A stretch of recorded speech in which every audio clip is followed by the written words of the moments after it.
बिस्मिल्लाहिर्रहमानिर्रहीम। अस्सलाम वालेकुम स्टूडेंट्स। आज हम करेंगे लेज़र फिज़िक्स का टॉपिक है पॉपुलेशन ऑफ एटम। सबसे पहले पॉपुलेशन ऑफ एटम्स का जो है ब्रीफली इंट्रोडक्शन करेंगे, डिफरेंट स्टेट्स के बारे में पढ़ेंगे। देन साइड पे मैंने जो है पूरे होल टॉपिक का जो है वो अपना टास्क लिख लिया ताकि हमें समझने में आसानी रहे। इंट्रोडक्शन के बाद हम जो है इक्वेशन ऑफ बोल्ट्जमैन करेंगे फॉर पॉपुलेशन, और देन हम रिलेटिव पॉपुलेशन के बारे में देखेंगे, एक्साइटेशन देखेंगे। ये रिलेटिव पॉपुलेशंस की इक्वेशन निकालने के बाद हम इसके डिफरेंट केसेस भी डिस्कस करेंगे, लिमिटिंग केसेस। देन एक्साइटेशन और डी एक्साइटेशन किस तरह से होती है एटम्स की, उसके बारे में डिस्कस करेंगे। सबसे पहले जी हमारे पास है डेफिनेशन पॉपुलेशन ऑफ एटम थी।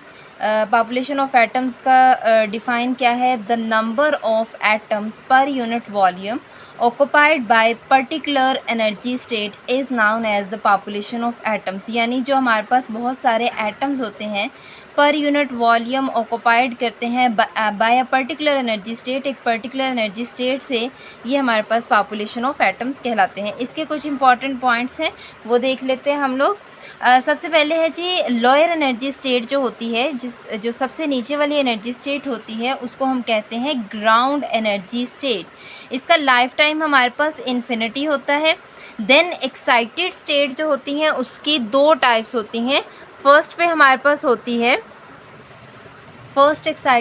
एक्साइटेड स्टेट की दो टाइप्स होती हैं। पहली टाइप उसकी होती है नॉर्मल एक्साइटेड स्टेट और दूसरी टाइप होती है Meta stable excited state. The excited state having life time 10⁻⁻8 second is called the normal excited state. Then the excited state having lifetime 10⁻³ second or more is called the metastable state। ठीक है, यानी excited state के दो types हैं। Normal excited state, इसको हम life time से ही याद रखेंगे।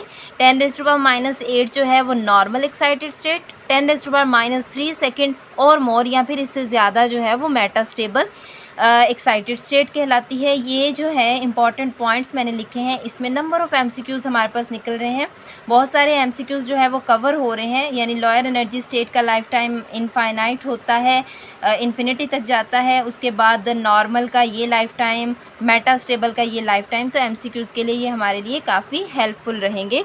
देन जो है हम इक्वेशन ऑफ बोल्ट्जमैन करेंगे फॉर पॉपुलेशन।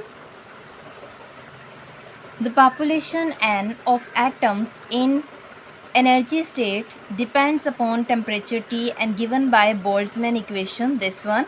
यानी population n जो है और एनर्जी स्टेट में वो डिपेंड करता है टेम्परेचर T पे। ठीक है, और हमारे पास बोल्ट्जमैन इक्वेशन जो है वो गिवन है n is equal to exponential -e/kT। ठीक है, ये हमारे पास है बोल्ट्जमैन की equation.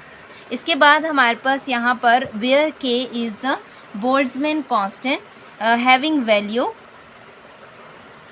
1.38 multiply 10⁻⁻23 joule per kelvin, या फिर इसकी वैल्यू ये भी हो सकती है 8.61 multiply 10⁻⁻5 electron volt per kelvin. ये कांस्टेंट वैल्यूज़ जो है as it is numerical problems में यूज़ होती हैं। इसके बाद इसी के कुछ इंपॉर्टेंट पॉइंट्स है, उसको देख लेते हैं। The atoms are distributed differently in different energy states. The atoms always have some thermal energy at temperature above 0 Kelvin. The thermal energy is 0.025 electron volt at room temperature 300 Kelvin। मतलब उन्होंने कहा है कि जो एटम्स होते हैं हमारे पास वो मुख्तलिफ होते हैं मुख्तलिफ एनर्जी स्टेट्स के अंदर। ठीक है, एटम्स जो हैं वो हमेशा कुछ थर्मल एनर्जी रखते हैं जैसा कि टेम्परेचर, ठीक है, अबव 0 केल्विन। ओके, और थर्मल एनर्जी हमारे पास 0.025 इलेक्ट्रॉन वोल्ट होती है at room temperature. Room temperature हमारे पास क्या होता है हमें पता है 300 केल्विन होता है। ओके, आई होप आपको समझ आई होगी अच्छे से। उसके बाद कुछ इंपॉर्टेंट बातें हैं कि एटम्स जो हैं डिस्ट्रीब्यूट होते हैं एनर्जी स्टेट में अकॉर्डिंग टू देयर एनर्जी, अपनी एनर्जी के according. Okay, the atoms are distributed among available energy states according to their energy। The population of atoms decreases to each state with increase of energy at thermal equilibrium। यानी जो हमारे पास population होते हैं, population जो n होता है वो decrease होता है, मतलब कम होता है थॉरली एट ईच स्टेट, हर स्टेट में with increase of energy at thermal equilibrium, जैसे जैसे थर्मल इक्विलिब्रियम की हमारे पास एनर्जी जो है वो बढ़ती है, ठीक है। उसके बाद टू फिजिकल सिस्टम्स जो हैं वो होते हैं थर्मल इक्विलिब्रियम में। हमारे पास कंडीशन है if there is no net flow of thermal energy between them when they are connected by a path, मतलब अगर हमारे पास कोई भी नेट फ्लो नहीं है थर्मल एनर्जी में इनके दरमियान में, तो जब वो कनेक्ट होते हैं एक पाथ के ज़रिए, ठीक है। आई होप आपको ये इंपॉर्टेंट बातों की समझ आई होगी। कुछ भी नहीं था, सिंपली था कि हमारे पास जो एटम्स जो हैं वो तकसीम होते हैं मुख्तलिफ एनर्जी स्टेट में मुख्तलिफ तरह से। तो उसके बाद उन्होंने थर्मल एनर्जी का बता दिया कि जिसमें टेम्परेचर हमारे पास अबव 0 केल्विन होता है। थर्मल एनर्जी 0.025 इलेक्ट्रॉन वोल्ट में, रूम टेम्परेचर में हमारे पास जो है टेम्परेचर होता है 300 केल्विन। देन उन्होंने हमें कंडीशन एक बताई कि पॉपुलेशन ऑफ एटम्स जो है वो डिक्रीज़ होते हैं थॉरली, किसके साथ, हर स्टेट में डिक्रीज़ होते हैं थॉरली, किसके साथ साथ, जैसे जैसे जो है थर्मल इक्विलिब्रियम के एनर्जी जो है वो बढ़ती है, ठीक है। देन हम जो है रिलेटिव पॉपुलेशन की तरफ आएंगे। Equation of Boltzmann for population के लिए हमारे पास इतना ही था इंट्रोडक्शन। कुछ समझने की बातें थी, उम्मीद कर सकती हूँ कि आपको वो अच्छे से समझ आई होगी। देन रिलेटिव पॉपुलेशन क्या होता है उसके बारे में देखते हैं। अभी जो इम्पॉर्टेंट पॉइंट्स मैंने बोले equation of Boltzmann for population के लिए, वो मैंने यहाँ पर जो है लिख दिए हैं ताकि स्टूडेंट्स को एग्ज़ाम्स में यानी लिखने में जो है आसानी रहे। देन जो है हमारे पास रिलेटिव पॉपुलेशन है। रिलेटिव पॉपुलेशन हमारे पास क्या है जी, सबसे पहले फिगर को देख लेते हैं। Consider two energy level system, two energy level system E1 और E2 लिया हमने। यहाँ पर 5 इलेक्ट्रॉन्स पड़े हुए हैं और यहाँ पर 2, और ये हमारे पास जो है इस तरफ को एनर्जी E है। ये जो है पॉपुलेशन ऑफ एटम्स N1 और ये N2 है। The population of atom N1 for lower energy state E1, population of atoms N1 जो है लोअर एनर्जी स्टेट E1 के लिए, ये हमारे पास लोअर एनर्जी स्टेट है यानी ग्राउंड स्टेट, ठीक है। और इसका लाइफ टाइम जो है वो इनफाइनाइट होता है। हमारे पास जो है पॉपुलेशन N1 जो है for lower energy state E1 के लिए वो है जी N1 is equal to E to the power minus E1 divided by N1 is equal to E to the power minus E1 divided by KT। ये जो है हमारे पास एक्सपोनेंशियल है। सिमिलरली हमारे पास जो है the population of atoms N2 for upper energy level या एक्साइटेड एनर्जी लेवल E2, ठीक है। E2 के लिए हमारे पास N2 is equal to E to the power exponential minus E2 divided by KT। अब हम इसका रिलेटिव पॉपुलेशन निकालेंगे, देखते हैं वो कैसे निकलता है। The relative population is, relative population हमारे पास क्या है जी, N2 divided by N1। N2 की वैल्यू भी गिवन है ये और N1 की भी गिवन है। Values as it is put करेंगे is equal to exponential E, और ये हमने इस तरह से लिख ली, मैं पावर को ऊपर ले गई तो ये प्लस में हो गई। एक ही बार एक्सपोनेंशियल लिख लिया। अब एक्सपोनेंशियल यहाँ से मैंने जो है एलसीएम ले लें तो KT ऊपर आ जाएगा E2 माइनस E1। तो माइनस जो है जब कॉमन लेते हैं तो E2 माइनस E1 आ जाएगा मेरे पास over KT।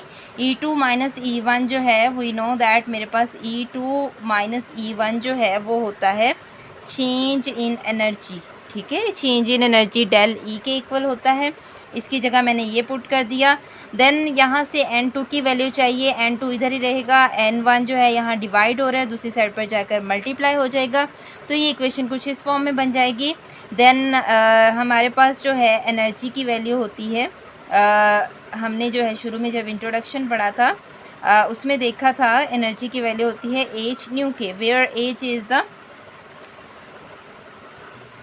Planks constant and nu is the frequency. तो यहाँ पर डेल E की जगह पर मैंने ये वैल्यू पुट कर दी।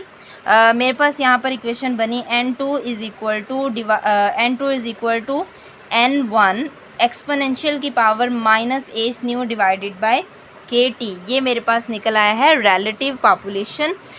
देन रिलेटिव पॉपुलेशंस के भी कुछ इंपॉर्टेंट पॉइंट्स हैं, मैं यही रिजल्ट से ही देखते हुए रीड आउट करूँगी। The relative populations of atoms does not depends upon the value of E1 and E2। यानी हमारे पास जो पॉपुलेशन रिलेटिव जो ये पॉपुलेशन है वो कभी भी डिपेंड नहीं करता E1 और E2 की वैल्यूज़ पर। रिलेटिव पॉपुलेशन हमेशा जो है वो डिपेंड करता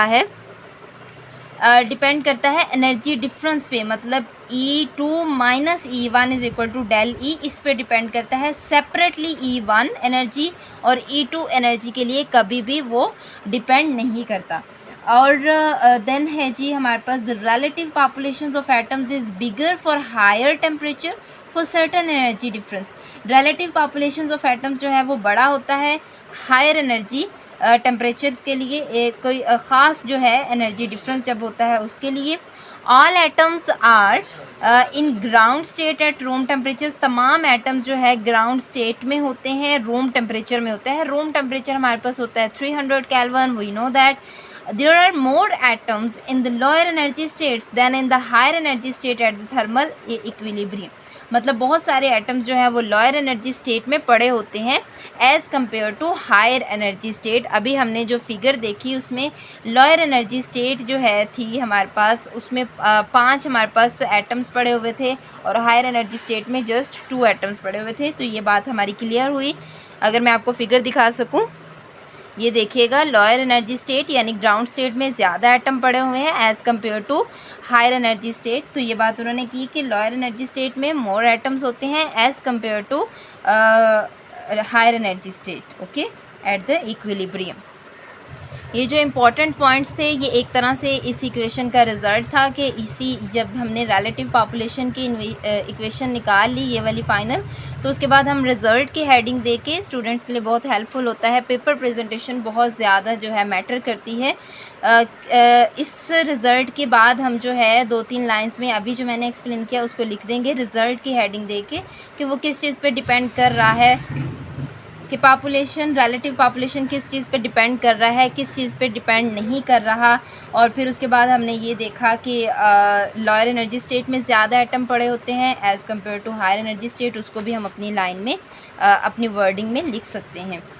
देन हम जो है इसके 2 केसेस डिस्कस करेंगे। देखते हैं कौन से केसेस हैं हमारे पास।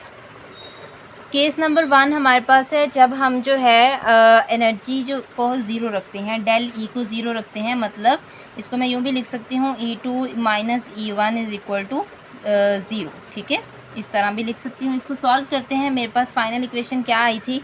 फाइनल इक्वेशन जो है वो मेरे पास आई थी N2 is equal to N1 और एक्सपोनेंशियल की पावर में डेल ई डिवाइडेड बाय के टी था। यहाँ पर मुझे क्या पुट करना है? डेल ई की जगह पर जो है वो ज़ीरो पुट करना है। तो क्या किस तरह से इक्वेशन ये सॉल्व होगी?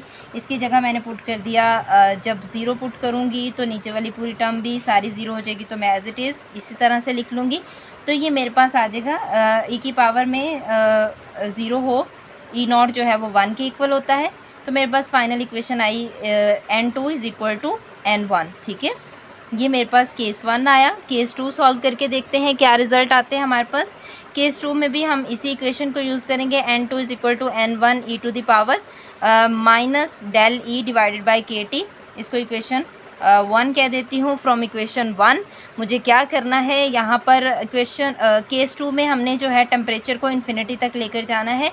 टेम्परेचर को इन्फिनिटी रखा, N2 is equal to N1 E to the power minus del E divided by infinity, यानी मैंने टी की जगह पर इन्फिनिटी पुट कर दिया और ये मेरे पास जो है वो इक्वेशन बन जाएगी N1 और यहाँ पर आ जाएगा मेरे पास जब डिवाइड में 1/इन्फिनिटी भी हो तो मेरे पास जो है वो ज़ीरो की इक्वल होता है, तो डिवाइड में इन्फिनिटी हो तो वो ज़ीरो की ही इक्वल आता है।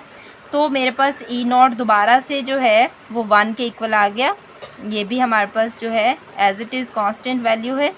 तो यहाँ से मैंने क्या किया, N2 is equal to N1 और यहाँ पर अगेन 1 आया, N2 इज़ इक्वल टू ये आ गया N1।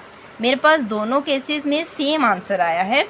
तो देखते हैं क्या रिजल्ट्स निकलते हैं। केस 1 में जब मैंने डेल ई ज़ीरो पुट किया तब भी मेरे पास N2 is equal to N1 आया और उसके बाद जब मैंने केस 2 में टी को जो है इन्फिनिटी पुट किया तब भी मेरे पास जो है result N2 is equal to N1 के इक्वल आया।